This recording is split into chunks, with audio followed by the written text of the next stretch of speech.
যাই। এরপরে আল্লাহর পরবর্তী আয়াত হলো ওয়ামসাহু বিরুসিকুম, তোমার মাথাটা মাসে করো। সুবহানাল্লাহ বলি আমরা। কথাকার ওয়ামসাহু, তোমরা মাসে করো, বিরুসিকুম, তোমাদের মাথাগুলি মাসে করো। মাথা মাসে করতে হবে কেন? প্রথম কথা হলো আল্লাহর নির্দেশ, আমরা বুঝি আর না বুঝি সেটি পালন করতে হবে অ্যাজ এ মুসলিম। দ্বিতীয় কথা হলো যে কথা একটু আগে বলে এসছি, যে এই চোখের ভীষণ এরিয়াটা হলো পিছনের দিকে। এবং আপনারা দেখবেন, আমি আমার বোঝার জন্য বলতেছি, আগে বলে আসছি যে মেডিকেল সায়েন্সের কথাগুলি যদি হুবাহু সেভাবে বলি তাহলে কিছু মানুষকে খুব ভালো লাগবে, কিন্তু আমি কথাগুলিকে কম্বাইন্ডলি এমনভাবে বলার চেষ্টা করি যাতে সবাই আমরা বুঝি। দেখুন, তাল গাছের শিকড়, খেজুর গাছের শিকড়, অনেক সময় শিকড়গুলি বেরিয়ে যায়। মাটি খুললে দেখবেন শিকড়গুলি চতুর্দিকে একদম চুলের মতো কেমন যেন সুন্দর বেনি হয়ে আছে। এবং এর চেয়ে আপনার ভালো দৃষ্টান্ত পাবেন আপনারা যদি কোনো এই চোখের ডাক্তারের কাছে যান, তাহলে যে পিকচারটা দেওয়া আছে একটা মানুষের চোখের, দেখবেন অনেকগুলি শিকড়ের মতো অনেকগুলি দিয়ে আছে। এই শিকড়গুলি কোথায় যায়? এই শিকড়গুলি আপনার মাথার উপর দিয়ে পিছনের দিকে ভীষণ এরিয়া আছে, মাথার অনেকগুলি থিঙ্কিং এরিয়া আছে, তারপরে ভীষণ এরিয়া আছে, অনেকগুলি মাথার এর মধ্যে কয়েকটা ভাগ আছে, 6টা ভাগ আছে মোটামুটি। সেই শিকড়গুলি মাথা দিয়ে উপরে চলে যায়। আমি আগেই সুবহানাল্লাহ বলি, কারণ হলো আল্লাহ বললেন ওয়ামসাহু বিরুসিকুম, কারণ আল্লাহ মানুষের শরীরের অলিগলিগুলি জানেন, চেনেন, কেমনে করলে মানুষগুলি সুস্থ থাকবে, কিভাবে চললে মানুষগুলি সুস্থ থাকবে। সুবহানাল্লাহ বিহামদিহি। আল্লাহ রাব্বুল আলামিন বললেন মাথা মাসে করো। আর আজকের বিজ্ঞান আমাদেরকে বলতেছে শিকড়ের মতো করে যে ভ্যানগুলি উপরে উপরে চলে যায়, এগুলি সুস্থ রাখার জন্য, এগুলিকে সতেজ রাখার জন্য অর্ধটা মাথা যখন পানি নিয়ে মাসে করে মানুষ, তার আর্দ্রতা মাথার ভিতরে পড়ার কারণে ওই ভ্যানের উপরে একটা ইমপ্যাক্ট পড়ে, যাতে এই তারগুলি সব লক্ষ লক্ষ তার সুস্থ থাকে। যেরকম সুবহানাল্লাহ।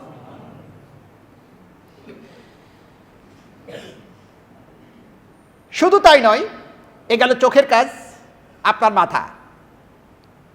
মাথা কি করবে?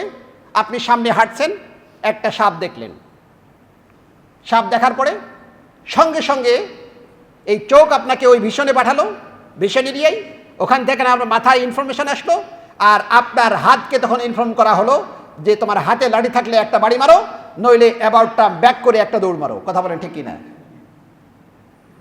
এই যে এতগুলি কাজ করলো, এত জায়গায় ট্রান্সফার হলো, এক স্টেশন থেকে আরেক স্টেশনে গেল, কয় ঘন্টা সময় লাগছে? সুবহানাল্লাহ বলবেন না? আল্লাহু আকবার। আল্লাহ রাব্বুল আলামিন বলেন ওয়ামসাহু বিরুসিকুম, তোমাদের মাথাগুলি মাসে করো যাতে করে তোমরা সুস্থ থাকতে পারো, ভালো থাকতে পারো। আজকের বিজ্ঞান প্রমাণ করেছে আপনি যখন মাথা মাসে করবেন, আপনার মাথার ভিতরে লক্ষ লক্ষ তার আল্লাহ রাব্বুল আলামিন দিয়েছেন। আপনার শরীরের চোখের সিগন্যালগুলি, আপনার হাতের সিগন্যালগুলি, আপনার ব্রেনের ভিতরে এই সিগন্যালগুলি একটা থেকে আরেকটা ট্রান্সফার হতে হবে, একটা থেকে আরেকটার সংযোগ স্থাপন করতে হবে।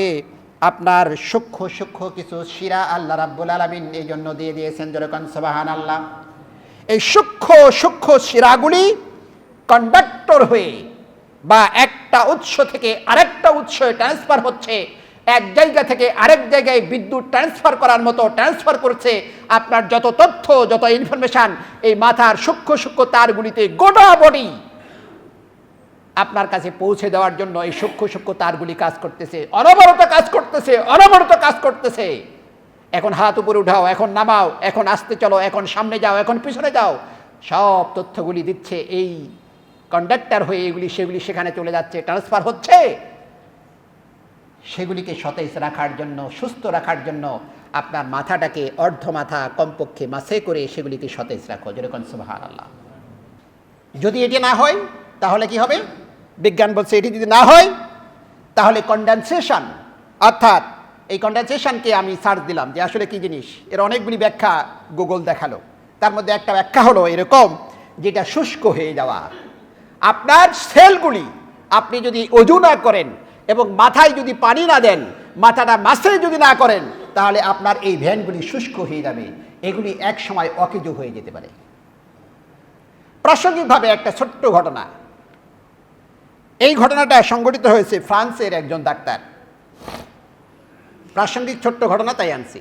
ফ্রান্সের একজন ডাক্তার উনি লক্ষ্য করলেন ফ্রান্সে গিয়ে একজন মুসলমান অজু করতেছে সুন্দর করে, অজু করে হাত ধুয়ে মাথা ম্যাসে করে সে অজু কমপ্লিট করতেছে, আর একজন ভদ্রলোক দাঁড়িয়ে থেকে দেখতেছে। অজু কমপ্লিট করার পরে মুসলমানকে জিজ্ঞেস করলো, ভাই আপনি এটা কি করলেন? কই কেন, আমি অজু করলাম। কই এই তথ্য তো অন্য কেউ আবিষ্কার করার কথা না, আমি গবেষণা করছি দীর্ঘদিন যাবৎ, এবং গবেষণা করে এতটুকু বের করেছি যে এই কনডেনসেশন যেটি মানুষের তারগুলিকে শুষ্ক যাতে না হয়ে যায়, এই জন্য মানুষ যাতে পাগল না হয়ে যায়, মানুষের ইনফরমেশনগুলি ঠিকঠাক পৌঁছাতে পারে পুরো বডিতে, এই জন্য অজুর যে ব্যবস্থা, মাথায় পানি দেওয়ার, ওরা তো অজু বলছে না, মাথায় পানি দেওয়ার যে ব্যবস্থা সেটা তো কেবলমাত্র আমি আবিষ্কার করেছি, কিন্তু আপনি কোথায় পেলেন? আপনারা বলেন মুসলমান কোথায় পেয়েছে? ইসলাম আমাদেরকে অনেক আগে এই তথ্যগুলি শিখাই দিয়েছে। সুবহানাল্লাহ বলবেন না? আল্লাহু আকবার, আল্লাহু আকবার। আমার ভাইরা, এই জন্য আমাদেরকে চিন্তা করতে হবে যে ইসলামের যে শিক্ষাগুলি, ওযুগুলি আমাদেরকে কমপ্লিট রূপে মনোযোগ দিয়ে আপনি যাতে পাগল না হয়ে যান, আমি যাতে পাগল না হয়ে যাই, সেই ঘটনার মধ্যে কনক্লুশন এভাবে করা হয়েছে যে মুসলমানদের ভিতরে যদি এই ওযুর প্রচলন থাকে, তাহলে উনি বলছেন আমার বিশ্বাস সেখানে পাগল হওয়ার প্রবণতা থাকার কথা নয়, সেখানে মেন্টাল মেডিকেল সেন্টার থাকার কথা নয়। কিন্তু আজকে আমাদের ওযুগুলি হয় কিনা, ওই যে একটু আগে বললাম, ফোন ধরছে, একদিকে চলছে, একদিকে ওযু করছি, একদিকে কথা চলছে, একদিকে নামাজ পড়ছি, এই সবগুলি জগা খিচুড়ি বানিয়ে ফেলেছি আমরা। জোরে বলেন ঠিক কিনা? এই জন্য ওযু করতে হবে শেখানো সেই পদ্ধতিতে যেভাবে রাসূল আমাকে শিক্ষা দিয়েছেন। জোরে বলেন সুবহানাল্লাহ।